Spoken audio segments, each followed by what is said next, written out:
vairs izaugu, jo man ir ņemšana ņemta, pēc man ir 3 gadi, jo man jāslādā. Plāna tā ir, vēl jāslādā.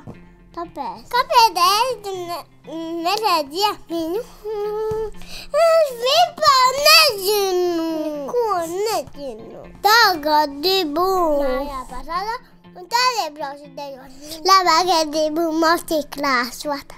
Es tev kaut ko gribu pateikt. Es tev mīlu.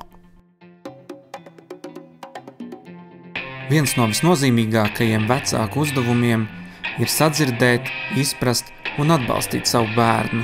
Un, kad tas izdodas, laimīgi ir gan bērni, gan vecāki. Savukārt laimīgas ģimenes veido laimīgu Latviju. Balsojiet par iniciatīvu Iepazīsti bērnu un atbalstiet ieguldījumu Latvijas vecākos.